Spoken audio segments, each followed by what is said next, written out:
ये जनता आपका इंतजार कर रही थी, सारे सवाल यहां पर तैयार हैं। सुधांशु जी, पहले तो बहुत बहुत स्वागत है आपका, और जोरदार तालियों से एक बार फिर से स्वागत करिए।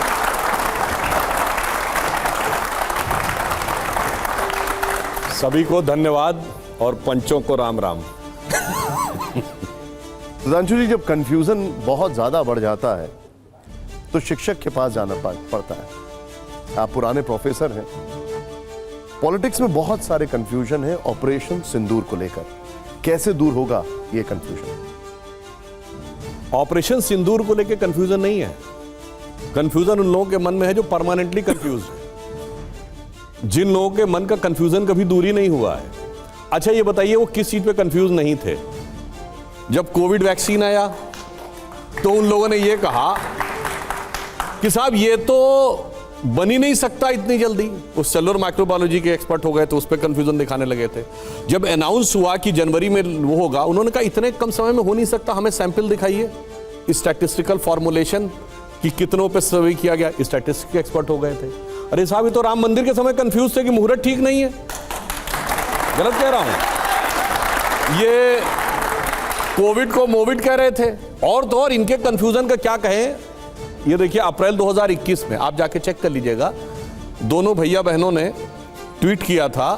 और जो हमारे अब दिल्ली में जो अभूतपूर्व थे और भूतपूर्व हो गए हैं सीएम, उन्होंने भी ट्वीट किया था और स्टेटमेंट दिया था कि बच्चों का वैक्सीन विदेश भेज दिया। जबकि अप्रैल 2021 तक पूरी दुनिया में बच्चों का वैक्सीन बना ही नहीं था। भारत तो छोड़िए, पूरी दुनिया में नहीं बना था। तो मुझे लगता है समझाया उसे जा सकता है, जो एक पुराना लाइन है कि समझ समझ के समझाओ उसको जिसके की समझ है, और जो समझ समझ के भी ना समझे समझो कि वो ना समझ है। सुधांशु जी, ये बात तो देश की जनता भी जानना चाहती है कि जब भारतीय वायुसेना आतंकियों के टेरर कैंप्स उड़ा रही थी, S-400 धमाल मचा रहा था, तो एकाएक सीजफायर हो गया। जब पीओके लाने की बात की जा रही थी तो फिर क्या हुआ कि सीजफायर पर ओके हो गया? हाँ, देखिए, जैसे ऑपरेशन कब होगा और कैसे होगा ये किसने तय किया? स्ट्रेटेजिक और मिलिट्री एक्सपर्ट्स ने। प्रधानमंत्री जी ने कहा हमने पूरी छूट दे दी है। उसके बाद ऑपरेशन का ऑब्जेक्टिव कौन तय करता है? स्ट्रेटेजिक और मिलिट्री एक्सपर्ट। इसीलिए 7 अगस्त की, मतलब 6-7 की रात को, जब 1:05 पे ऑपरेशन शुरू हुआ और 1:27 पे खत्म हुआ, 1:30 बजे हमारे विदेश मंत्री जी ने उनको फोन करके बताया कि हमने ये टेरर आपके अड्डे डिस्ट्रॉय किए हैं। हमने आपके किसी नागरिक ठिकाने पे नहीं किया है, किसी फौजी ठिकाने पे हिट नहीं किया है, किसी स्ट्रेटेजिक ठिकाना जैसे होता है ना पावर हाउस या किसी डैम, इस ढंग की चीज पे नहीं किया है। हमारी तरफ से काम पूरा हो गया है। अब आपके ऊपर है कि आप इसको उठाना चाहते हैं या नहीं। तो अब अगर वो उठाना चाहते थे और उसके बाद वो क्यों रुका, इसकी जानकारी मुझे लगता है स्ट्रेटेजिक और मिलिट्री एक्सपर्ट पर छोड़नी चाहिए। फिर भी जो पब्लिक डोमेन में बात है, अगर ये मान लिया जाए, जिस पे हमारे विपक्षी लोग कहते हैं, तो 9 मई को अमेरिका के राष्ट्रपति से पूछा गया भारत और पाकिस्तान के कॉन्फ्लिक्ट के बारे में। उन्होंने कहा this is none of our business. फिर 24 घंटे में ऐसा क्या हो गया कि जिसको ये लोग मुद्दा बनाते हैं, अमेरिका के राष्ट्रपति का बयान है और उसने कहा कि मैंने न्यूक्लियर कॉन्फ्लिक्ट रुकवा दिया, जबकि भारत ने कहा कोई न्यूक्लियर वाला एंगल नहीं था। अब आप आइए, यदि यह सत्य माना जाए, क्योंकि हमने कहा हमें नहीं पता है कि पाकिस्तान की न्यूक्लियर कैपेबिलिटीज कहां पे। हाँ, अमेरिका को पता हो सकता है, उनकी फौजें रही हैं वहां 15-20 साल, तो उन्हें कहां पे न्यूक्लियर फ्यूज रखा है, कहां पे न्यूक्लियर वॉरहेड रखा है, कहां पे न्यूक्लियर कैरियर रखा है। देखिए, आपको एक और बातें पता होनी चाहिए, ये जो न्यूक्लियर वेपन हैं ये कोई ऐसे नहीं रखे रहते हैं, ये सजा के ऐसे रख दिए गए शोरूम की तरह। ये जमीन के 30-40 मीटर नीचे रखे जाते हैं, बहुत कंक्रीट के बंकर में, जमीन के इतना नीचे इसलिए कि ऊपर सब कुछ डिस्ट्रॉय हो जाए तब भी बचा रहे। तो मानी बात है, जमीन में नीचे जाते हैं तो 2 ही पॉइंट्स होते हैं, एंट्री और एग्जिट पॉइंट। दूसरा, इनका जो फ्यूज होता है और जो वेपन होता है और कैरियर, वो अलग अलग रखे होते हैं। यानी कुछ कुछ ऐसे समझिए कि गोली अलग रखी रहती है और राइफल अलग रखी रहती है। लोडेड राइफल नहीं रखी रहती, गलती से किसी की एक वो चल जाए तो लड़ाई हो जाए। अब यदि ये माना जाए कि सरगोदा में जो माना गया कि न्यूक्लियर साइट के कुछ डैमेज हो गया था, अब जिसको लेकर अंतर्राष्ट्रीय मीडिया में खबरें भी आई, जिसको लेकर यह भी आया कि कुछ जहाज गया वहां पे एक अमेरिका का, ये चेक करने के लिए कि न्यूक्लियर लीक है या नहीं, जिसको लेकर 14 मई को अमेरिका के विदेश विभाग के प्रवक्ता से प्रश्न पूछा गया कि इस ढंग की खबरें हैं, क्या अमेरिका का कोई जहाज पाकिस्तान में न्यूक्लियर लीक चेक करने गया है? वो सीधे कह सकता था बिल्कुल नहीं गया है, बात गलत है, पर उन्होंने कहा कि इस पे जवाब देना मेरे परव्यू में नहीं है। अब ये अपने आप में बहुत संदेह पैदा करता है। भाई अगर ट्रंप की बात पे भरोसा करो तो पूरा करो ना, फिर अमेरिकी विदेश विभाग की बात पे भी भरोसा करो। अब अगर ये सच मान लिया जाए कि हल्का सा भी उसमें कुछ हुआ होता तो कितने बड़े खतरे की संभावना थी। सरगोदा भारत की सीमा से केवल 177 किलोमीटर दूर है, दिल्ली से जयपुर ज्यादा दूर है, भारत की सीमा से सरगोदा कम दूर है। तो अगर कोई न्यूक्लियर लीकेज की संभावना होती तो वो इंटरनेशनल बॉर्डर पे एलओसी पे आकर रुक जाने वाला नहीं था। तो क्या चीज थी, क्या नहीं थी, क्या परिस्थिति थी? और दूसरा एक और बात समझिए, हमारा ऑब्जेक्टिव क्या था? हर लड़ाई धीरे धीरे, जो प्रधानमंत्री मोदी जी ने कहा ना, दिमाग ठंडा और खून गर्म रख के की जाती है। जैसे जब हनुमान जी गए लंका में तो मैंडेट क्या था कि सीता जी का पता लगाना है, मगर उन्होंने अशोक वाटिका भी उजाड़ दी और लंका भी जला दी। पहले उनको डिमोरलाइज करना था और उसके बाद अंदर का वातावरण बनाना था, ऐसा। और आपने देखा, लेकिन जब हनुमान जी वहां पर गए थे तो उनको भी अंगूठी के रूप में सीता मैया को सबूत देना पड़ा था। यही राहुल गांधी भी मांग रहे हैं। यहां पर राहुल गांधी क्या कह रहे हैं, एक बार दिखा देते हैं।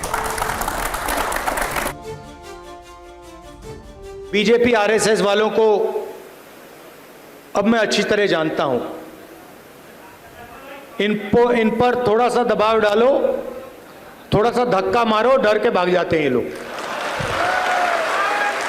जैसे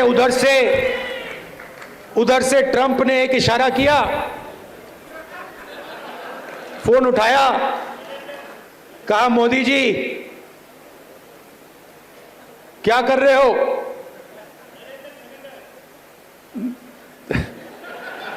नरेंद्र सरेंडर, और जी हजूर करके नरेंद्र मोदी जी ने ट्रंप के इशारे का पालन किया। वो कह रहे हैं ये सरेंडर किया और जो हुआ वो ट्रंप के हुक्म, ट्रंप के आदेश पर हुआ। बहुत गंभीर बात है जो स्टेटमेंट राहुल गांधी ने दिया है। ये तो पाकिस्तान के आर्मी चीफ ने भी नहीं बोला है, ये तो किसी आतंकवादी संगठन ने भी नहीं बोला है, ये पाकिस्तान के प्राइम मिनिस्टर ने नहीं बोला है कि भारत ने सरेंडर किया है। क्या पाकिस्तान के रक्षा मंत्री ख्वाजा आसिफ ने बोला है? नहीं। पाकिस्तान के प्राइम मिनिस्टर शहबाज शरीफ ने बोला है? नहीं। पाकिस्तान के आर्मी चीफ आसिम मुनीर ने बोला है? नहीं। अरे क्या मसूद अजहर और हाफिज सईद ने बोला है? नहीं। तो भैया हाफिज से बड़े मुहाफिज तुम बन के क्यों खड़े हो गए? मतलब आप, ये बहुत गंभीर बात है कि पाकिस्तान को कवर फायर देना तक तो ठीक था कि पाकिस्तान की मीडिया में, पाकिस्तान की संसद में, पाकिस्तान की मिलिट्री ब्रीफिंग्स में इन लोगों के बयान सुर्खियां बने हुए थे। पाकिस्तान जो डोजियर्स दे रहा था भारत के खिलाफ, उसमें राहुल गांधी जी का नाम कोट हो रहा था। पर जो पाकिस्तान ने नहीं बोला उससे आगे आप निकल गए। मतलब मीलों बढ़ा हुआ है प्यादा सवार से। जो एक कहावत मैंने पहले भी बोला था कि कहावत होती है, प्रेस कॉन्फ्रेंस में मैंने बोला था कि नया मुल्ला प्याज ज्यादा खाता है, यहां गैर मुल्ला ज्यादा प्याज खाने में लगा हुआ था। मतलब इतना तो पाकिस्तान के, एक मिनट, इतना पाकिस्तान के किसी मुल्ला मौलवी ने नहीं बोला कि भारत ने सरेंडर कर दिया। सुधांशु जी, लेकिन जो आप बात कह रहे हैं वो बात ट्रंप ने भी नहीं कही है। ट्रंप कह रहे हैं कि सिर्फ बिजनेस इंटरेस्ट से हमने सीजफायर, वो ये बात बार बार बोल रहे हैं, 13-14 बार कह चुके हैं कि व्यापार के चलते हमने सीजफायर कराया। कहते तो ये भी हैं कि पुतिन से बातचीत में भी इस बात का जिक्र किया। मतलब वो कैरेट और स्टिक की अप्रोच है। देखिए, वो हर बार न्यूक्लियर डिजास्टर कह रहे हैं। अगर ट्रंप की बात पे भरोसा है तो पूरा भरोसा करो कि भाई न्यूक्लियर डिजास्टर, नहीं न्यूक्लियर डिजास्टर तो नहीं था क्योंकि भारत ने ऐसा कहा है, तो फिर भारत की बात पे पूरा भरोसा कर लो। नहीं, भारत की बात पे मुझे पूरा भरोसा नहीं करना है। भारत के स्टेटमेंट के दूसरे हिस्से पे भरोसा है और ट्रंप के स्टेटमेंट के पहले हिस्से भरोसा है। मुझे लगता है इस ढंग से, और ट्रंप ने तो 15 मई को यह भी कहा, I have not done it, I have just helped it. अब आइए ट्रंप का बयान पूरा देखिए। 7 मई के बाद 8 मई को ट्रंप का स्टेटमेंट आता है, टिट फॉर टैट हो गया, अब रुक जाना चाहिए। टिट फॉर टैट, जैसे को तैसा, ठीक। इसका मतलब ये ट्रंप ने एक्सेप्ट कर लिया। टिट का मतलब कि ये पाकिस्तान ने किया था पहलगाम, और टैट का मतलब हमने ठोक दिया था, तभी तो हुआ ना टिट फॉर टैट। उस पर भरोसा नहीं है। अब आइए साहब, उसके बाद उन्होंने लगातार बयान दिए, उस पर भरोसा नहीं है। और अगर ट्रंप का बयान देखना है तो 2024 के लोकसभा चुनाव के समय, 2024 के अमेरिकन चुनाव के समय ट्रंप का बाकायदा 4 लोगों के साथ बैठे एक इंटरव्यू दे रहे हैं। उसमें उन्होंने मोदी जी का जिक्र करते हुए कहा कि I have told Modi that your one of the country is creating so much of trouble for you and anybody can guess that which that country is. I can talk to them. Then Modi replied, no I have taught them several times a lesson and I will do it, I will do it, I will do it. वो भी दिखाओ। अब मुझे यह समझ में नहीं आता है कि ट्रंप के दर्जनों बयानों में से एक बयान का सिर्फ एक ही हिस्सा जो आपको सूट करता हो, दूसरा लॉजिकली सोचिए। वो कह रहे हैं ट्रेड की वजह से दोनों को कर दिया। अब बताइए, पाकिस्तान जिसके पास 1 हफ्ते का फॉरेन एक्सचेंज रिजर्व है, वो पाकिस्तान जहां आईएमएफ से 24वां बेल आउट पैकेज लिया है, which is highest for any country in the world. 75 years में किसी कंट्री ने 24 बेल आउट पैकेजेस नहीं लिए हैं। अब बताइए, उधारी लाल और खैराती लाल व्यापारी लाल हो सकते हैं क्या? ट्रेड इंडिया से तो हो सकता है, $131 बिलियन का हमारा ट्रेड है अमेरिका के साथ। पाकिस्तान का कितना ट्रेड है? तो ये लॉजिकल नहीं लगता। और वैसे मैं ऑन द लाइटर नोट ये कहूं, या ऑन द सीरियस नोट ये कहूं, ऑन द कॉन्सेप्चुअल नोट ये कहूं, पता नहीं मोदी जी की कुंडली में लगता है क्या योग है कि जहां मोदी जी से कुछ मामला 19-20 होता है, उस आदमी की गाड़ी खुद ही पटरी से उतर जाती है। पहले ट्रंप ने बोला, अब बताइए उसके 2 दिन में पुतिन से हो गया झगड़ा। वो बोलने लगे Putin was my great friend, now Putin is crazy. अब आइए, उसके 2 दिन बाद एलन मस्क से हो गया। सुधांशु जी, कुंडली तो आप अच्छी देखते हैं, आप ही बता दीजिए क्या योग है। नहीं, अब देखिए, ये दैवीय बातें सार्वजनिक रूप से नहीं की जा सकती, मगर संकेत साफ दिख रहा है कि भैया जब से ट्रंप ने बोला है उसके बाद से ट्रंप की डोलने लगी है नैया, और जितने उसके साथ के थे खेवैया वो धीरे धीरे करने लगे हैं किनारा, और मझधार में दिखती रह रही है उनकी नैया। सर, अच्छा लग रहा है आपसे बात करके लंबे समय के बाद। आप सारी रिहर्सल करके आए हैं। रिहर्सल? कि मुझे क्या बोलना है। साफ जाहिर है धारा प्रवाह बोल रहे हैं आप, लेकिन मैं आपकी धारा को रोकना चाहता हूं थोड़ा, और आपको याद दिलाना चाहता हूं कि अमेरिका आपका स्ट्रेटेजिक पार्टनर है, और आप वहाँ के राष्ट्रपति के बारे में थोड़ा संभल के बोलें। और जो आपका जो बयान है, जब इसकी विवेचना फॉरेन ऑफिस में होगी तो कोई अच्छी विवेचना नहीं होगी। पर let's come to the question. सवाल ये है सुधांशु जी कि ये सब विवाद क्यों है? 1 तारीख को हर बरस भारत और पाकिस्तान एक लिस्ट एक्सचेंज करते हैं, जो हमारी न्यूक्लियर इंस्टॉलेशंस की और उनकी न्यूक्लियर इंस्टॉलेशंस की लिस्ट होती है, और हमें पता होता है कि वहाँ अटैक नहीं करना है। आपने सरगोदा का नाम लिया, हमने नहीं लिया। आपने किराना हिल्स नहीं बोला, लेकिन सरगोदा तो बोला आपने। और हम जानते हैं कि सरगोदा में न्यूक्लियर वॉरहेड्स रखे जाते हैं, दुनिया जानती है। हालांकि हमारे मिलिट्री स्पोक्समैन ने बोला कि अच्छा हुआ आपने हमें बता दिया, हमें तो पता ही नहीं था वहाँ कुछ रखा हुआ था। लेकिन वो तो उनका कर्तव्य है बोलना, बताना, क्योंकि हम जानते हैं। लेकिन हम जानते हैं, सच्चाई ये है कि both countries came very tantalisingly close to a nuclear flash point, और वहाँ इंटरवेंशन हुआ।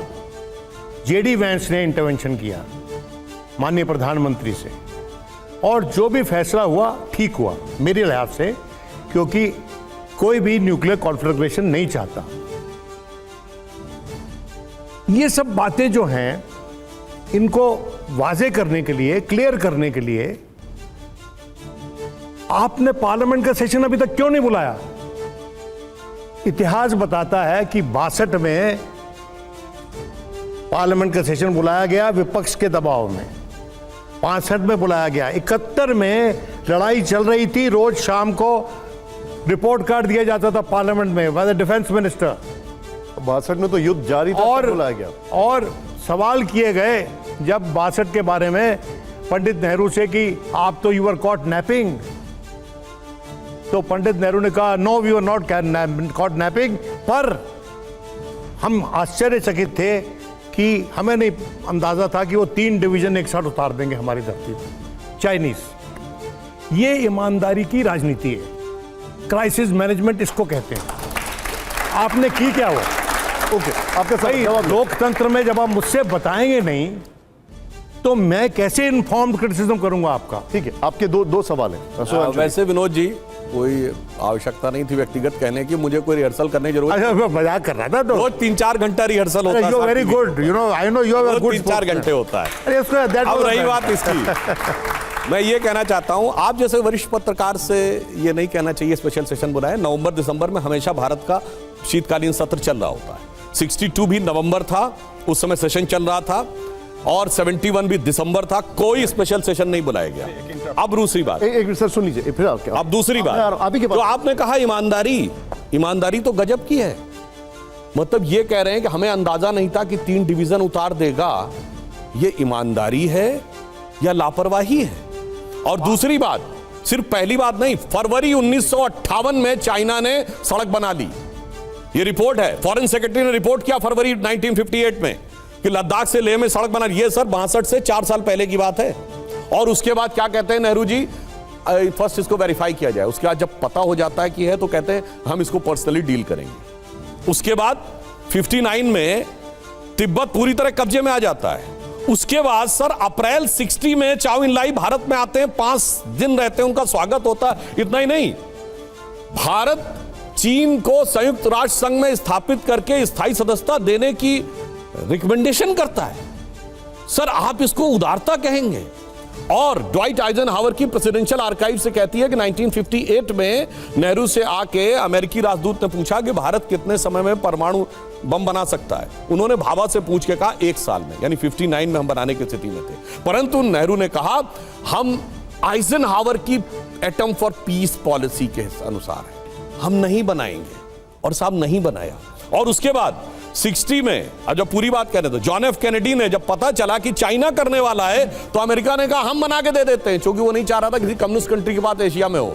तो कहा अब हम नहीं बनाएंगे क्योंकि हम चीन के साथ लड़ना नहीं चाहते। और उसके बाद सर 19 नवंबर 1962 को नेहरू ने जो लेटर लिखा है कैनेडी को, जो कैनेडी लाइब्रेरी द्वारा 2010 में डिक्लासिफाइड किया गया है, इतना शर्मसार करने वाला लेटर है। वो कहते हैं आप हमें B-2 बॉम्बर्स के 2 स्क्वाड्रन भेजिए, अपने ही पायलट भेजिए, अपनी ही कमांड में भेजिए, अन्यथा चीन नॉर्थ ईस्ट को कब्जा कर लेगा। ये डिक्लासिफाइड लेटर है, 19 नवंबर 62 को 2010 में डिक्लासिफाइड हुआ। और उस समय के आपने हेंडरसन बुक्स रिपोर्ट क्यों नहीं रिलीज की? उस समय have you not release the Henderson books report?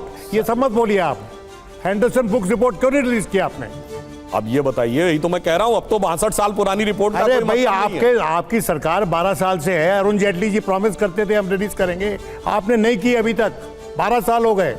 Anderson BRICS report को अगर जारी किया जाए, एक तो देखिए जब हमारी सरकार आई तो 52 साल हो चुके थे। कितने लोग जीवित थे सर उस जमाने के जो डिसीजन लेने वाले थे? यार हम कह रहे हैं रिपोर्ट रिलीज नहीं किया। अब रिपोर्ट रिलीज में सर, अब मैं बता रहा हूं, रिपोर्ट रिलीज करते भारत की बहुत बेइज्जती होती। अच्छा, नेहरू की वो चीजें उभर के सामने आती जो हम नहीं चाहते थे कि एक लिमिट से ज्यादा देश की बेइज्जती हो। इसलिए मैं आपसे कहना चाहता हूं, जो बातें पब्लिक डोमेन में है, 21 जून 52 को नेहरू से प्रेस कॉन्फ्रेंस में पूछा गया कि क्या आपने चीन की फौज को चावल दिए हैं, सप्लाई किया रसद? कहते हैं हाँ थोड़ा सा किया है। थोड़ा जानते कितना था? 3000 टन। लेकिन जबकि उस समय वो तिब्बत में अत्याचार कर रहे थे। ये तो सर वो है जो सरफेस पे आ गया। इसलिए आप लोग जैसे वरिष्ठ पत्रकारों को ये ध्यान रखना चाहिए। तिब्बत पे सुज़रेनिटी चाइना की किसने मानी? सर मैं आ रहा हूं। अटल जी ने मानी? नहीं सर, अटल जी ने मानी। 1949 सुनिए सर, 1949 नवंबर में ये लेटर लिखा गया भारत के विदेश विभाग की तरफ से। चैलेंज करके पूछ रहा हूं, के एम पाणिक्कर उस समय वहां पर राजदूत थे। उन्होंने लिखा India accept Chinese sovereignty over Tibet. और ये पार्लियामेंट में प्रश्न उठा। पार्लियामेंट में प्रश्न उठने पे एमओएस थी उस समय कोई लेडी, उन्होंने जवाब ये दिया। अब सुनिए सर, ये पार्लियामेंट प्रोसीडिंग का है, हवा में बात नहीं कर रहा हूं। उन्होंने जवाब ये दिया कि हमसे पूछे बगैर राजदूत ने लिख दिया, हम सुज़रेनिटी लिखना चाहते थे, सोवर्निटी हो गई। तो राजदूत पे कार्रवाई की या नहीं की? हमने सोवर्निटी मान ली चाइना की, ठीक है, तिब्बत के ऊपर, और वहीं से सारी समस्या शुरू हुई। जयशंकर जी। रांसू जी, मैं एक क्लैरिफिकेशन करना चाह रहा था। जब इनकी बात का आप जवाब दे रहे थे, 62 में अपोजिशन की डिमांड पे संसद का विशेष सत्र हुआ था। अपोजिशन ने कहा था बेशक आप गोपनीय रखिए उसको पब्लिक मत बनाइए। नेहरू ने कहा नहीं, चर्चा होगी और पब्लिक चर्चा होगी। हाँ, वो भी है। दूसरी बात सुन लीजिए, आप बार बार कह रहे हैं ट्रंप के बारे में, ट्रंप बार बार बोल रहा है, हर मौके पर बोल रहा है, 10-12 बार हो चुका है कि मैंने कराया, मैंने मध्यस्थता कराया। हम ये जानना चाहते हैं, सबसे पहली सूचना संघर्ष विराम के बारे में अमेरिका से आई थी। न तो पाकिस्तान के डीजीएमओ ने कहा, न हिंदुस्तान के डीजीएमओ ने कहा, न हिंदुस्तान के प्रधानमंत्री ने कहा, न पाकिस्तान के प्रधानमंत्री ने कहा। बताया किसने? अमेरिका ने। दूसरी बात ये कि जब हमारी सेनाएं बढ़त पर थी, हमने संघर्ष विराम क्यों किया? एक जवाब तो चाहता है आदमी। ऑपरेशन सिंदूर से आपने क्या हासिल किया? पहलगाम के जो 4 कातिल थे उसमें से एक भी मारा गया क्या? एक भी आतंकी सरगना हाफिज सईद, सैयद सलाहुद्दीन, मसूद अजहर मारा गया क्या? क्या हासिल किया हमने? तो बार बार आप लोग जो रट बना रहे हैं। देखिए, आपने बात बड़ी वाजिब कही है, यही मैं बताना चाहता हूं। और देश जो समझ के ना समझना चाहे उसके लिए क्या कहा जा सकता है। 2016 में हमने सर्जिकल स्ट्राइक की और आतंकियों का कैंप डिस्ट्रॉय किया। 2019 में हम एक स्टेप आगे गए, अब हमने एयरफोर्स से स्ट्राइक की और आतंकियों का लॉन्च पैड डिस्ट्रॉय किया।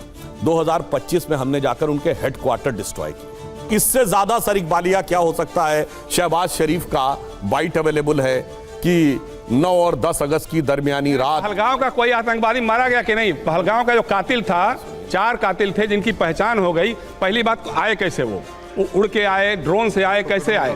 दूसरी बात, फुर्सत के साथ उन्होंने पूछा कौन हिंदू है, कौन मुसलमान है, खतना हुआ है कि नहीं हुआ, इतना पूछते रहे फुर्सत के साथ, और उसके बाद टहलते हुए चले गए। हमारी सिक्योरिटी फोर्सेज वहीं थी। क्या हुआ? ठीक है, जवाब आपने जो सवाल पूछा है सर, देखिए, जिन लोगों को थोड़ी भी समझ होगी, एक होता है माफिया और एक होता है उसका शार्प शूटर। शार्प शूटर को भी पकड़ा जाएगा, मगर जो उनके आका थे उन्हीं के घर के ऊपर बम्बार्डिंग करके बता दिया है। उनके परिवार और इसलिए उनके परिवार को मारा, एक भी आका नहीं मारा। डिबेटिंग में क्यों आ रहे हैं सर? अपनी भावनाओं पे नियंत्रण रखिए ना सर, अपने अपने टर्न पे बोलिए। आप तो एकदम डिबेटिंग में आ गए जैसे बीच में। अब मैं बता रहा हूं साहब, एक दौर था, क्या आप बात कर रहे हैं सर? एक जमाने में तो वो लोग आते थे, क्या धमाधम धमाके करके जाते थे। दिल्ली, मुंबई, चेन्नई, गुवाहाटी, लखनऊ, फैजाबाद, वाराणसी, जयपुर, सूरत, नागपुर, बताइए कोई ऐसी जगह रहती थी जहां ना है? और उसके बाद सुनिए क्या होता था। उसके बाद हम 26/11 के हमले के बाद एक न्यूट्रल डेस्टिनेशन शर्म अल शेख पे पाकिस्तान से ज्वाइंट डिक्लेरेशन साइन करते थे जुलाई 2009 में, और लिखते थे शांति वार्ता प्रभावित नहीं होगी। उस समय भाजपा क्या करती थी? सुनिए तो, अब बता रहे। नहीं, आप बताइए ना। कहते थे लड़ो। आपने एक विज्ञापन निकाला, आपने अगले ही दिन एक विज्ञापन निकाला 26/11 के बाद। गुजरात के मुख्यमंत्री महाराष्ट्र सरकार के मना करने के बावजूद अगले दिन वहां पहुंच गए, वहां जबकि ऑपरेशन जारी था। सर, मुझे लगता है आपके जैसे वरिष्ठ लोगों को बचकानी बात नहीं करनी चाहिए। नहीं, बचकानी ने जब सेना का, सर एक मिनट सुनिए, रिकॉर्ड है, सर, सुनिए, जब सेना का ऑपरेशन चल रहा हो, सुनिए, जब सेना का ऑपरेशन चल रहा हो और सरकार प्रदेश में भी आपकी, केंद्र में आपकी, कैसे अलाउ कर सकते हैं आप? क्या बच्चों जैसी बात करने लगे? ऑपरेशन चल रहा था, चले गए। अरे भाई आप, अरे कैंप में अलाउ। अरे सुनिए एक मिनट, कितनी बार योगी जी का हेलीकॉप्टर नहीं ममता बनर्जी ने उतरने दिया? आप कह रहे हैं बगैर परमिशन के मोदी जी चले गए। इसका मतलब आपकी सरकार क्या करती रहती है भाई? महाराष्ट्र में भी सरकार आपकी, दिल्ली में भी सरकार आपकी। इसलिए मैं कह रहा हूं सर, आप लोग वरिष्ठ हैं, ऐसी बचकानी बात नहीं करनी चाहिए। और 26/11 सिर्फ ये नहीं हुआ था। 26/11 कब हुआ सर? 26 नवंबर 2008। सितंबर 2008 दिल्ली में धमाका हुआ था कि नहीं? हुआ था। फिर आइए 2006 में सीआरपीएफ कैंप में अक्षरधाम कब हुआ? पार्लियामेंट कब हुआ? ये भी तो गिनना चाहिए ना आपको। दीजिए एक मिनट जयशंकर जी। अब उसका सुनिए, ये एक मिनट सुधांशु जी सुनिए, वो सवाल पूछ रहे हैं कि 26/11 के आतंकियों को मार दिया गया, एक को पकड़ लिया गया। पहलगाम के आतंकी वो निकल गए, गायब हो गए, उनके बारे में कोई डिटेलिंग नहीं। हाँ, जो 26/11 है वो भी मैं बताना चाहता हूं। ध्यान रखिए, जितने आतंकी थे सब फेक हिंदू आईडी लिए हुए थे, सबके हाथ में कलावे थे। अगर अजमल आमिर कसाब को तुकाराम ओमले ने अपने शरीर के ऊपर दर्जनों गोलियां सहकर जिंदा न पकड़ लिया होता तो ये हिंदू टेरर की थ्योरी चेप दिए होते। इन्होंने तो किताब लिख दी थी 26/11 इज एन आरएसएस कॉन्स्पिरेसी। इससे बड़ा मजाक हो सकता है कि इनकी सरकार कहे हाफिज सईद ने कराया और इनका नेता कहे 26/11 आरएसएस। सवाल कुछ और नहीं, सवाल यही है, मैं दूसरी बात कह रहा हूं। सवाल पहलगाम को लेकर है, आतंकियों को लेकर। मेरा सवाल यह है कि सुरक्षा का मजाक सत्ता में रहकर भी मनाते थे, सुरक्षा का मजाक आज भी बनाते हैं। अब मैं बताना चाहता हूं, सुनिए, आज ही इनके बयान नहीं कोट हो रहे हैं। 26/11 में जब इन्होंने कहा आरएसएस कॉन्स्पिरेसी है, उस समय हमारे खिलाफ उस बयान को कोट किया पाकिस्तान ने। देखिए साहब, इनकी सरकार है और इनकी सरकार का नेता, रूलिंग पार्टी का नेता ये कह रहा है। अब सुनिए, इतना ही नहीं, पाकिस्तान ने उस समय क्या किया? समझौता एक्सप्रेस पाकिस्तान ने करवाया, यूएस एजेंसीज कह रही है पाकिस्तान ने करवाया। हमारी एजेंसी भी कह रही पाकिस्तान ने करवाया। डेविड कोलमैन हेडली की तीसरी बीवी फौजिया का वहां इकबालिया बयान है, अचानक इन्होंने कहा हिंदू टेरर की थ्योरी, फिर पाकिस्तान ने यूज किया, देखो हमने नहीं कराया है, इनकी सरकार कह रही है कि हिंदू टेरर की थ्योरी। तो साहब पाकिस्तान के साथ मिले सुर मेरा तुम्हारा तो सुर बने हमारा, सत्ता में रह के भी चलता था, आज भी चल रहा है। सुधांशु जी एक बात, ठीक है सर अब मैं एक सवाल पूछूं। देखिए सुधांशु जी, अभी तक जो भी बातें हुई, कांग्रेस का कहना है कि बीजेपी के नेताओं का खून सिर्फ कैमरा देखकर खौलता है, राहुल जी पीएम होते तो पीओके लेकर लौटते। सुनिए, जिनके मतलब ग्रेट ग्रैंडफादर मरहूम पंडित जवाहरलाल नेहरू पीओके दे दिए, जिनकी दादी 93,000 फौजी हमारे कब्जे में थे, जगुलर वेन नहीं पूरा टेटुआ हमारे कब्जे में था, 1/3 आर्मी हमारे कब्जे में थी, पीओके ले नहीं पाए। और जब उनकी माता जी के परोक्ष रूप से दिशा निर्देश में सरकार चल रही थी तो 26/11 के हमले के बाद फाली होमी मेजर साहब एयरफोर्स चीफ ने कहा कि हम कार्रवाई करना चाहते थे, जंग का आगाज नहीं कर पाए, वो कहें आज हम ले लेते। इसके लिए जानते हिंदी में क्या कहावत है कि बाप न मारी मेड की बिटवा तीरंदाज। सुधांशु जी, विपक्ष ये कह रहा है, क्या हमें यह जानने का हक नहीं है कि इस पूरे ऑपरेशन में भारत को कितना नुकसान हुआ है? हाँ, ये बहुत इंपॉर्टेंट बात है।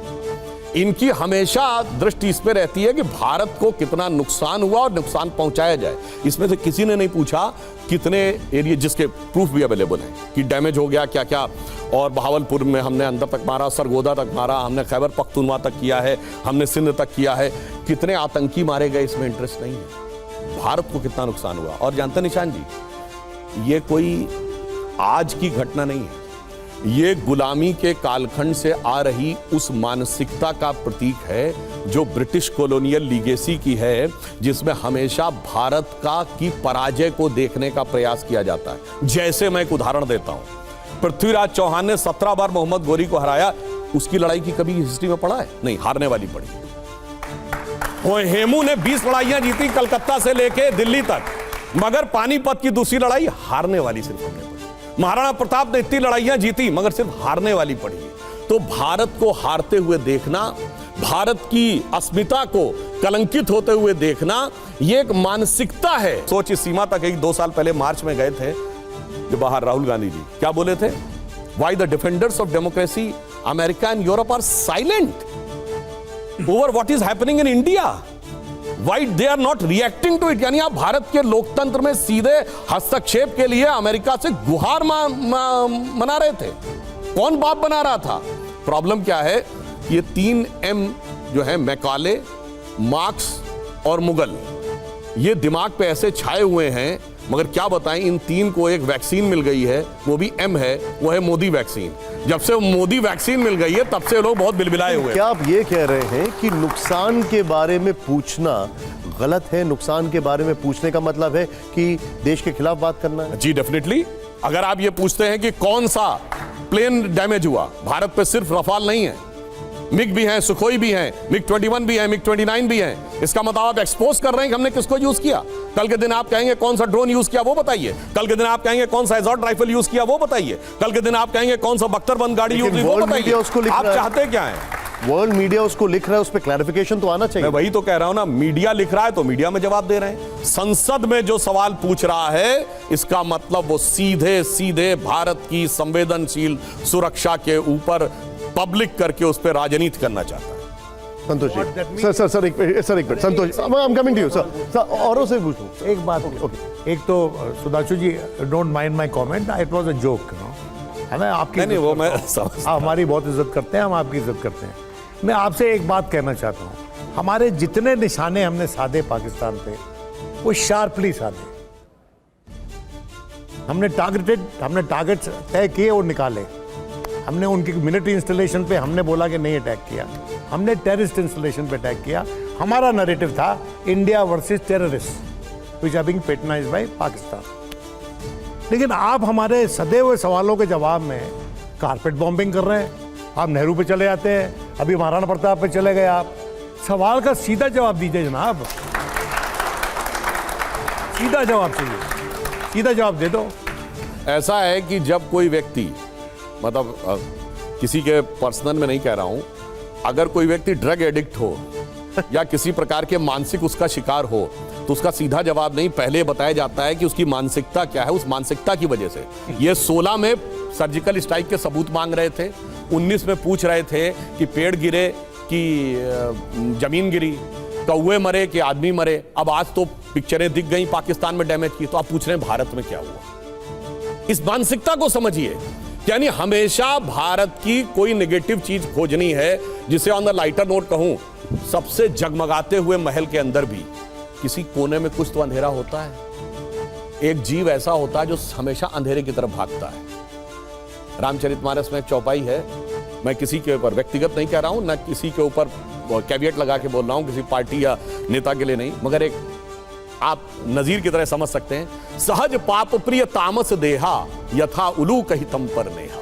यानी जिनकी तामसी वृत्ति होती है वो पाप की तरफ वैसे ही भागते हैं जैसे उल्लू की सहज प्रवृत्ति अंधकार की तरफ होती है। चकाचौंध रोशनी में वो ढूंढता है कहां पे अंधकार दिख जाए, वो मानसिकता। इसीलिए मैंने कहा, और बताइए दुनिया में कोई बड़ा देश बताइए जहां सवाल किया जाता है। और इस मामले में मैं कहना चाहूंगा, भारत और पाकिस्तान में बहुत भारी अंतर आ गया। हमें याद है, हमें अपने यंग एज की 95 30 बरस पहले की बात है। 95 में जेनेवा में पाकिस्तान प्रस्ताव लेके आया कश्मीर को लेके भारत के विरुद्ध। उस समय अटल जी हमारे नेता प्रतिपक्ष थे। नरसिम्हा राव सरकार का समर्थन करने गए, नरसिम्हा राव सरकार को पूरा क्रेडिट दिया, घर में आके जो कहना था कहा। कोई जाके ऑफिशियल रिकॉर्ड में चेक कर ले, बेनजीर भुट्टो पाकिस्तान के प्रधानमंत्री थे, उन्होंने पाकिस्तान के नेशनल असेंबली में बोला, देखो ये भारत है जहां का अपोजिशन सरकार को आकर उस फोरम पे सपोर्ट कर रहा है, और एक हमारा अपोजिशन है जो खिलाफत कर रहा है। सर 30 साल में नजारा बदल गया। आज पाकिस्तान में कोई अपोजिशन का नेता सवाल नहीं उठा रहा है। नहीं सर, सवाल उठा रहे, नहीं, आप सुनिए, उठा रहे। पाकिस्तान में किसी ने आर्मी के ऊपर, किसी ने उसके ऊपर नहीं कहा कि पाकिस्तान कितना डैमेज हुआ, क्या हुआ। हमारे यहाँ ऐसा बताइए, हमारे पाकिस्तान कितने नेताओं का आपने अपने टीवी पे अपने बयान दिखाए? तमाम बताइए, जो राहुल गांधी स्तर के हो, आपने मुख्यमंत्री स्तर के हो, बताइए ना।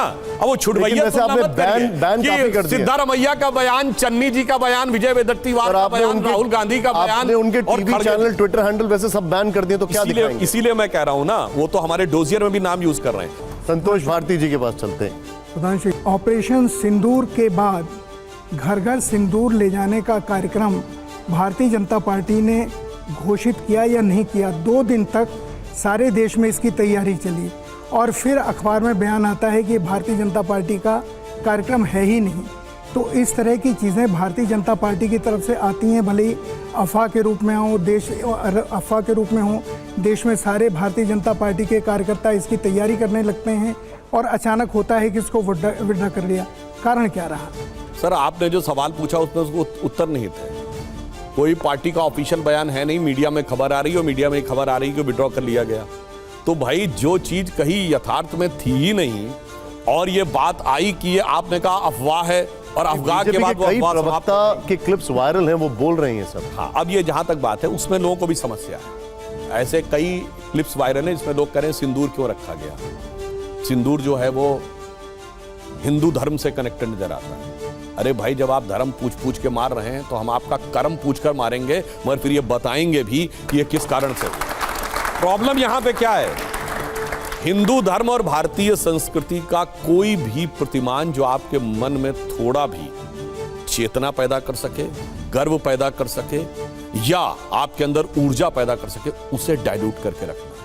और इसका भी फिर मैं प्रमाण बोलना चाहता हूं। सर आप लोग वरिष्ठ हैं तो आपको पता है, कुछ लोग कोर्ट गए थे ना, ये तो ऑफिशियल है, ये अफवाह नहीं है, कि भारत की नई संसद भवन के ऊपर जो शेर बने हैं ज्यादा आक्रामक दिख रहे हैं, और कोर्ट ने उसमें इंटरवीन करने से मना कर दिया। मतलब ये वो लोग थे जिनको शेर बिल्ली जैसे चाहिए थे, और इसलिए ये इस बात को अब एक्सेप्ट करने को वो लोग तैयार नहीं होते हैं कि अब भारत माता का एक ऐसा शेर आकर बैठ गया है जिसकी वजह से हालत क्या हो रही है। ये शहबाज शरीफ का तो रिकॉर्ड पे बयान है कि 9 और 10 की दरमियानी रात मेरे सिपा सलाह जनरल आसिम मुनीर ने मुझे रात 2:30 बजे जगा के कहा कि हिंदुस्तान ने हमारे कई सारे एयरबेसेस के ऊपर अटैक कर दिए हैं, और नूर खान एयरबेस पर भी अटैक हुआ है।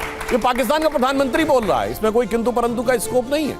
आप शेर कहते हैं, राहुल गांधी कहते हैं कि कांग्रेस के कार्यकर्ता बब्बर शेर हैं। खैर, पद्मजा।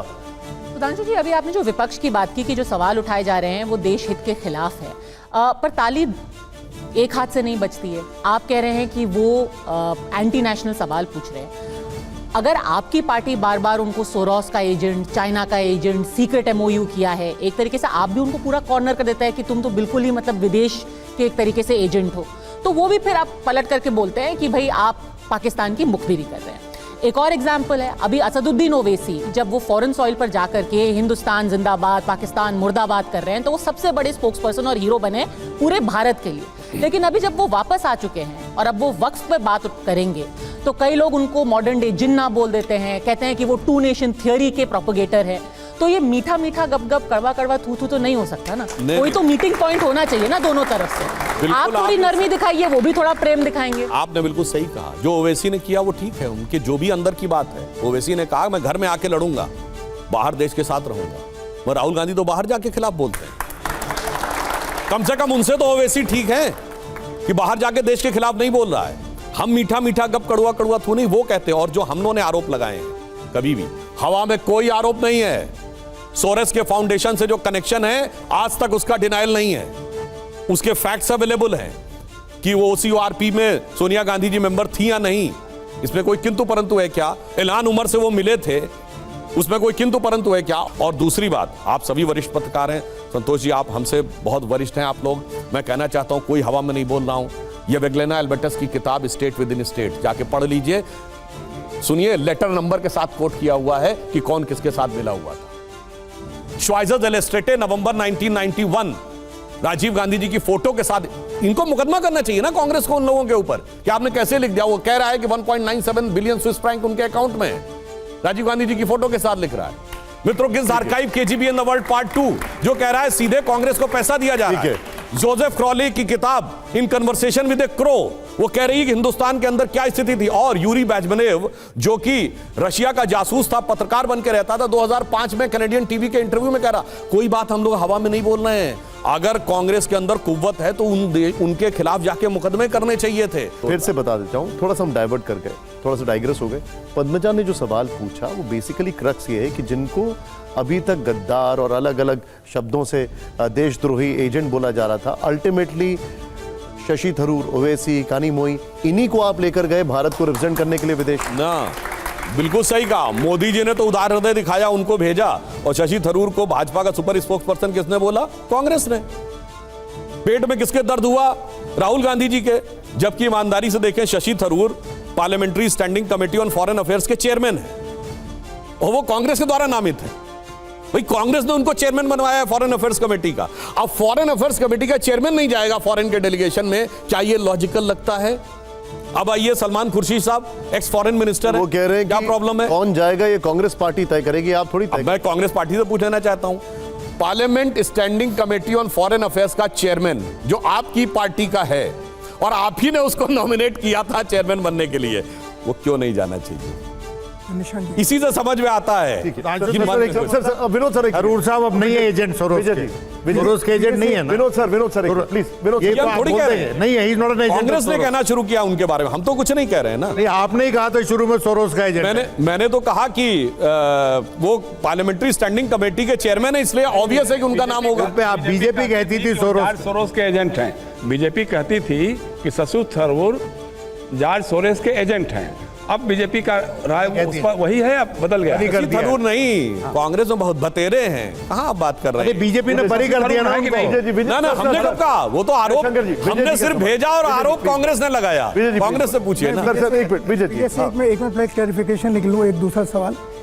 ये जो राष्ट्रपति ट्रम्प बार बार कह रहे हैं कि हम मीडिएशन के मध्यस्थता करेंगे कश्मीर को लेकर के, और दोनों ने हमसे कहा है और दोनों किसी ने डिनाई नहीं किया है कि प्रेसिडेंट ट्रम्प मध्यस्थता नहीं करेंगे। और ये भी खबर आ गई है कि जिद्दा में इसकी मीटिंग होगी सऊदी अरब में, तो आप मना कीजिए, प्रधानमंत्री ने अब तक मना नहीं किया है, आप प्रधानमंत्री के नजदीक आप वरिष्ठ हैं भारत के, कम से कम ये तो कह दीजिए, ये कह दीजिए कि भारत पाकिस्तान के अलावा कोई देश। मुझे लगता है फिर गंभीरता से बात करनी चाहिए। फॉरेन मिनिस्ट्री का ऑफिशियल स्टेटमेंट है, रणदीप जायसवाल बोल चुके हैं, देयर इज नो मीडिएशन और नो थर्ड पार्टी। तो सर फिर आदमी किस आधार? और रही बात भाई साहब, अगर आप कह रहे हैं डोनाल्ड ट्रंप के बयान पे, तो डोनाल्ड ट्रंप का ये भी उनका जो सोशल मीडिया ट्वीट है ना, उसको ट्रू सोशल कहते हैं, उसमें उन्होंने ये भी लिखा है कि जो बिडेन तो 2020 में खत्म हो गए थे, ये तो उनका रोबोट और क्लोन है जो चल रहा है।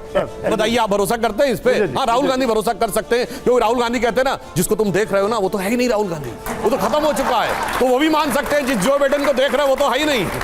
विजय जी, सुधांशु जी, मैं उम्मीद करता था कि जैसे सुधांशु जी भारतीय जनता पार्टी के बेस्ट कम्युनिकेटर स्पोक्स पर्सन है, ऐसे ही विदेश मंत्रालय में कोई एक बेस्ट कम्युनिकेटर होता। एक बात समझाइए, विदेश नीति को लेकर बहुत सारी चर्चा ऑपरेशन सिंदूर को लेकर हो रही है। क्या हिंदुस्तान नॉन अलाइन डिप्लोमेसी है वहाँ से मल्टी अलाइन डिप्लोमेसी की तरफ पहुँच गया है? और जो हमारी इनकंसिस्टेंसी है डिप्लोमेसी को लेकर, उसको थोड़ा सा मुझे समझाइए, क्योंकि मैं बहुत डिप्लोमेसी नहीं समझता कि झूले से झड़प तक, केक से गोले तक, ऑल वेदर फ्रेंड से जो डिफेंस डील है उसको ख़त्म करने तक, और माय डियर फ्रेंड से लायर तक, और सार्क देशों को शपथ ग्रहण समारोह में बुलाकर कोई साथ खड़ा ना हो, ये कैसी कंसिस्टेंसी है विदेश नीति की? हाँ, बहुत आपने सही सवाल पूछा। देखिए, हमारी फॉरेन पॉलिसी के बारे में जो प्रधानमंत्री जी ने सबको बुलाया, वो एक बहुत बड़ा आधार बना विश्व में मैसेज देने का कि भारत अपनी तरफ से पूरे खुले दिल से काम कर रहा है। उसके बाद जो वहां गए, जिसके बारे में वो कहते बिरयानी खाना, बिरयानी तो भाई साहब वेज बिरयानी पाकिस्तान में बनती नहीं है, मोदी जी नॉन वेज खाते नहीं, वो एक अलग विषय है। उसके वो भी इसलिए जरूरी था कि जब हमने सर्जिकल स्ट्राइक की तो दुनिया में हमारा वो बहुत बड़ा बेस बना कि भारत डिप्लोमेसी में मैच्योर है, उसने अपनी तरफ से पूरी कोशिश की, और उसके बाद जाके ये कार्रवाई हुई। और उसके बाद हम कहाँ बैठे? ऑन द लाइटर नोट में कहूँ कि भाई, जैसे वो कई बार ये भी होता है, वो बलि से पहले थोड़ा उसकी पूजा पाठ भी की जाती है ना, तो वो भी उन्होंने करके दिखाया कि उसके बाद कर देंगे। अब आज की आप देखिए फॉरेन पॉलिसी, और चूंकि ऑपरेशन सिंदूर से रिलेटेड डिफेंस का मैटर चल रहा है, हमने S-400 रशिया से लिया, ठीक। उसके बाद अमेरिका ने हम पे प्रतिबंध नहीं लगाया। हम S-400 पाने वाले दुनिया के इकलौते देश हैं, जबकि हम क्वाड के मेंबर हैं। रशिया इसके बावजूद हमें देने को तैयार हो गया, जबकि हम क्वाड के मेंबर। अब आप आइए, सर, रशिया से तो दोस्ती अब दूसरे लेवल पर पहुंच गई, अभी उसे छोड़ दीजिए आप। रशिया, चाइना, इंडिया के रिलेशनशिप पे बहुत फर्क हो गया। नहीं तो अब आइए, अगला जिक्र कर रहे हैं आप, चाइना को एक तरफ से बात करते हैं, फिर $100 बिलियन के डेफिसिट ट्रेड पर चलते हैं, फिर टर्की के साथ संबंध आपके सबसे बेहतर कब होते हैं? 2000 में, जब भारतीय जनता पार्टी की सरकार है। और टर्की के प्रेसिडेंट कब आते हैं? 2017 में, जब भारतीय जनता पार्टी की सरकार है। और आप अचानक कहते हैं नहीं, हम टर्की के बायकॉट कर रहे हैं।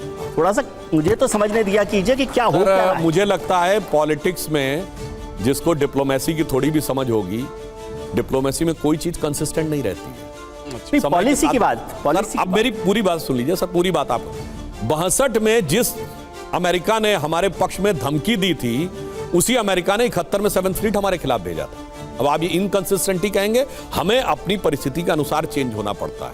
अब आप आइए दूसरी बात, S-400 हमको रशिया ने दिया, अमेरिका उसके बावजूद हमको प्रीडेटर ड्रोन दे रहा है, जो कि नेटो के बाहर उसने किसी देश को नहीं दिया। We are the only country in the world जिसको अमेरिका प्रीडेटर ड्रोन दे रहा है और रशिया S-400 दे रहा है। हम दुनिया के एक ऐसे देश हैं जो क्वाड का भी मेंबर है, और इसके बावजूद रशिया से दोस्ती भी है। हम रशिया से ऑयल भी ले रहे थे, इसके बावजूद अमेरिका से $45 बिलियन के ट्रेड सरप्लस में चल रहे थे। अब जो आपने झूला से झड़प तक की बात कही, बिल्कुल सही बात है।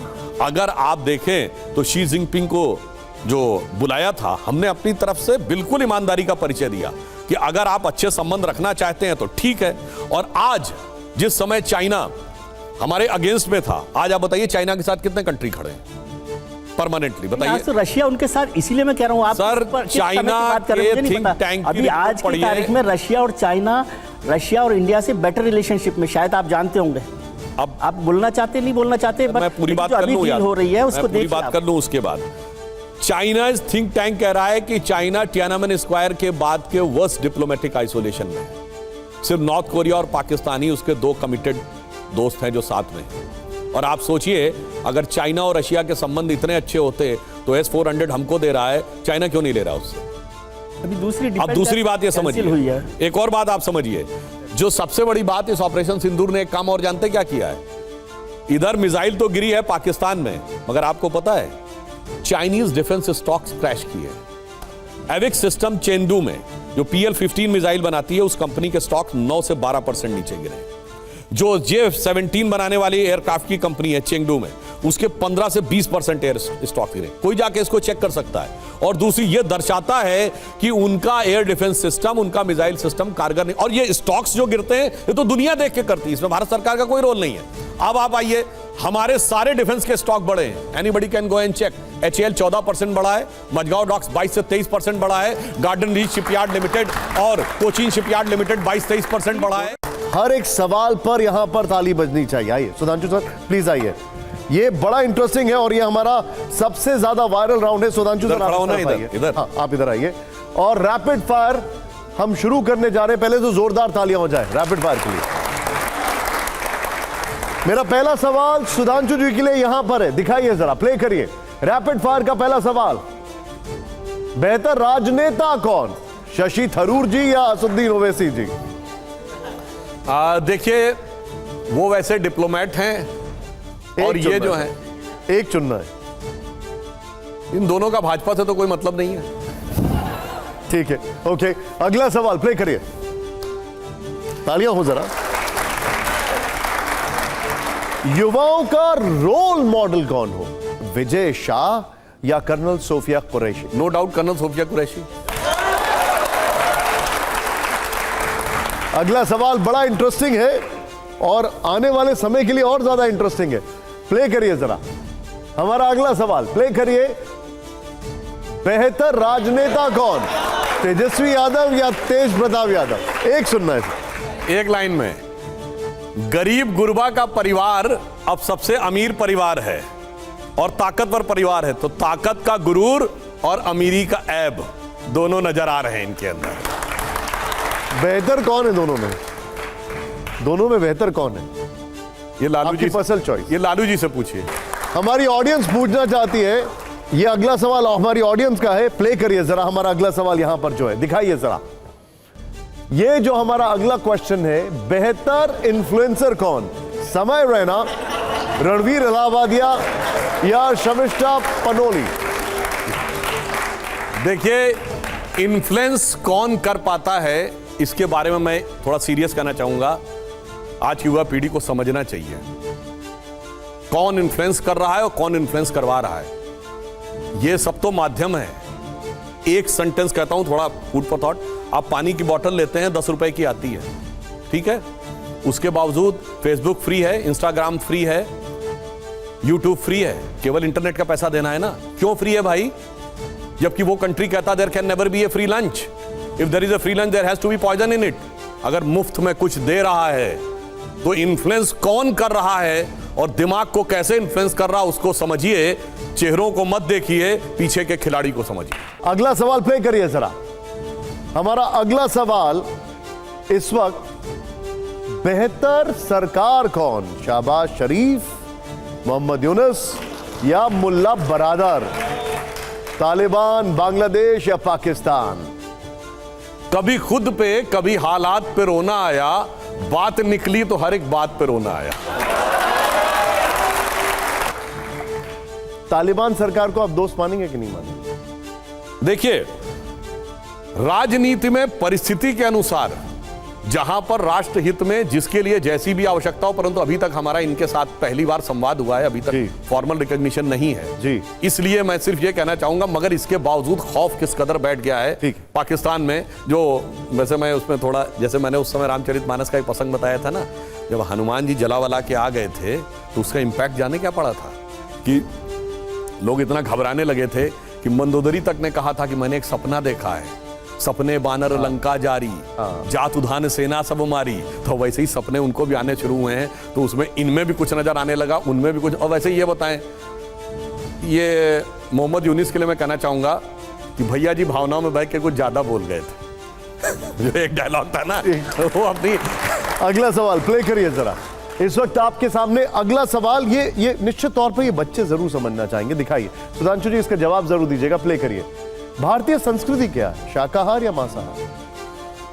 देखिए, हमारे यहां जो संस्कृति है वो मूलतः सात्विक, तामसी और रजोगुण के ऊपर है। देखिए, एक फंडामेंटल समझिए वेस्ट, और ये सेंटेंस का इसलिए जवाब देना जरूरी है, वेस्ट के नॉलेज बेस भोजन के बारे में हमारे में जमीन आसमान का अंतर है।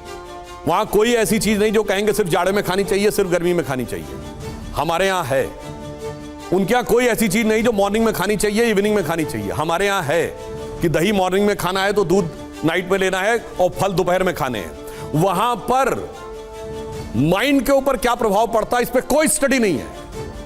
अभी तक उनको सिर्फ 100 साल पहले यह पता चला कि कितने कार्बोहाइड्रेट, कितने मिनरल, कितने विटामिन होते हैं, किस चीज से मसल बनता है, किससे बोन मैरो बनता है और किससे आपकी बोन्स बनती हैं, किससे ब्लड बनता है, वगैरह वगैरह। मगर भोजन के स्थूल भाग से शरीर और सूक्ष्म भाग से मन बनता है, ये उनको अभी नहीं पता है। इसीलिए सात्विक, तामसी, राजसी इसका कोई उल्लेख नहीं है। अब जहां तक ये बात है, इसमें एक चुन तो गांधी जी तो शाकाहारी थे। ठीक है,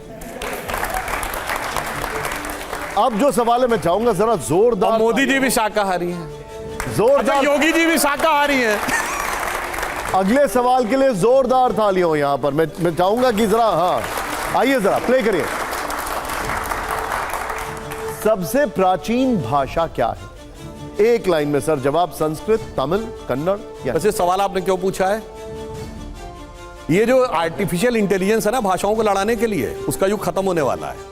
कारण जानते क्या होने वाला? सर इस पे विवाद चल रहा है। नहीं, अब मैं बता रहा हूं, एआई विवाद खत्म होने वाला है। विवाद पे जो रोटी सेक रहे थे ना, अब वो युग खत्म होने वाला है। एआई के बाद with in 4-5 years real time translation in every language will be available, और टेक्स्ट तो तुरंत ट्रांसलेट होगा। काशी तमिल संगम प्रधानमंत्री जी ने किया था, 5 मिनट तक उनकी हिंदी की स्पीच रियल टाइम तमिल में ट्रांसलेट हुई थी। जहां तक सबसे पुरानी बोली जाने वाली भाषा की बात है तो तमिल को रिकॉग्नाइज किया गया है। विश्व की अधिकांश भाषाओं का, विश्व की जिसमें यूरोप की भी है, उन सबका मूल संस्कृत है। मगर इसका उद्देश्य जो लड़ाने के लिए होता है, तो मैं एक बात बताना चाहूंगा।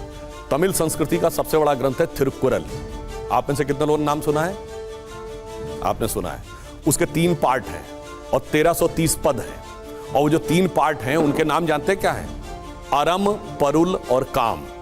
ठीक जो हमारे धर्मशास्त्र में धर्म, अर्थ, काम, तीसरे का नाम उसमें भी काम है, तीसरे का नाम इसमें भी काम है। मगर जिनको लड़ाई देखनी है, उनको इस बात को लेकर संघर्ष कराना है, जो डीएमके टाइप के लोग हैं, उनकी भी अब दुकान बंद होने वाली है। क्योंकि एआई के बाद टेक्स्ट का भी ट्रांसलेशन इमीडिएट अवेलेबल होगा, वॉइस का भी अवेलेबल होगा और झगड़ा खत्म हो जाएगा। अगर एक चुनना हो तो फिर किसको कहेंगे? मैंने आपको बता तो दिया, वो झगड़ा ही खत्म हो जाएगा, मुद्दा ही खत्म हो जाएगा। ठीक है, पहले जोरदार तालियां हो। सुधांशु जी आइए, बैठे।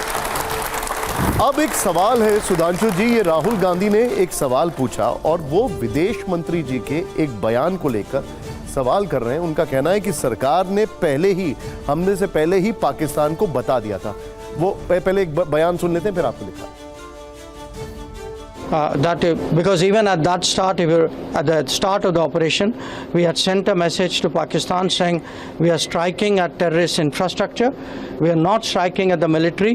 So the military has an option of standing out and not interfering in this process. They chose not to take that good advice. सारा विवाद इन वर्डिंग्स पर है, at the start of the operation. बिल्कुल, उसके आगे का भी तो बताइए जो स्पष्टीकरण दिया गया था। स्टार्ट हुआ ऑपरेशन 1:05। मैंने पहले भी बोल चुका हूं, ऑपरेशन सिंदूर अभी भी चल रहा है। तो स्टार्टिंग कब हुई? 1:05 से लेके 1:27। और 1:30 बजे जयशंकर जी ने उनको बताया कि हमने ऐसा ऐसा किया। क्यों बताया? राहुल गांधी जी को समझ में नहीं आएगा। बताना इसलिए जरूरी था कि आज का भारत वो है जो घुसता भी है, मारता भी है और फिर बताता भी है कि हम मार के। कोई चोरी छुपे नहीं आए कि जाएंगे और मार के चले आएंगे, और इसके बाद दुनिया में डेलीगेशन को भेजकर जताता भी है।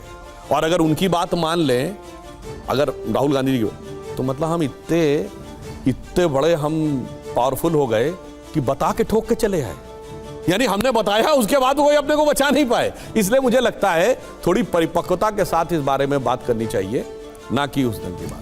हमारी सरकार ने तो बिल्कुल सही कहा, उनका तो ऑपरेशन 40 साल से जारी है, to bleed India with 1000 cuts.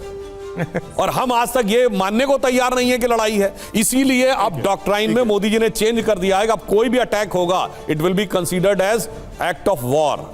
इसीलिए हमने इंडस ट्रीटी भी खत्म की है। अब ये नहीं चलेगा कि आप चोरी से आके मारते रहेंगे और उसके बाद आप कहेंगे एक्टर ने, नॉन स्टेट एक्टर ने किया, स्टेट का लेना देना नहीं था। अब वो नकाब हमने उतार दिया। इस समय का मैं एक आखिरी सवाल, उसके बाद में एक और रैपिड फायर पे जाऊंगा।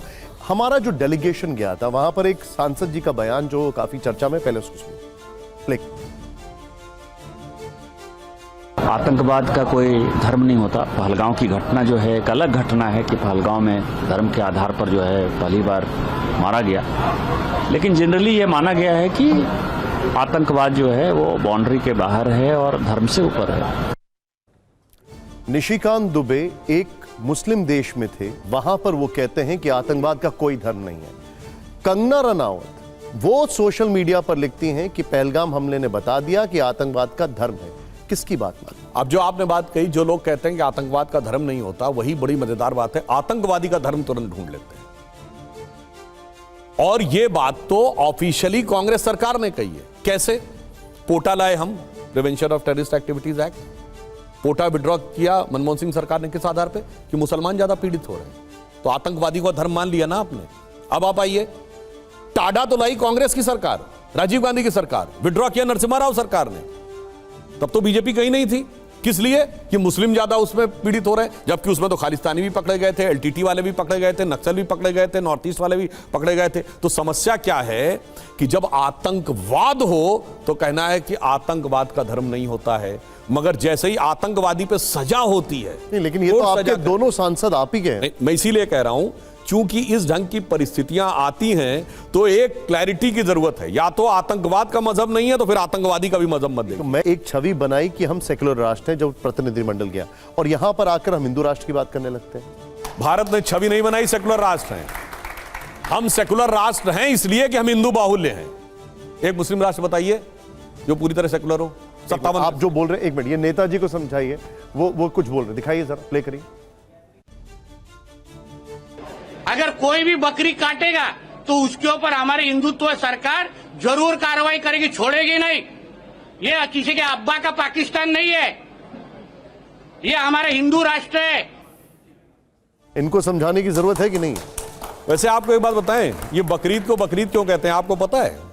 कितने बच्चों को? मेरा सवाल कुछ और, मैं बताना कुछ चाह रहा हूं, सुनिए पूरी बात। सर, आप लोगों को पता है बकरीद को बकरीद क्यों कहते हैं?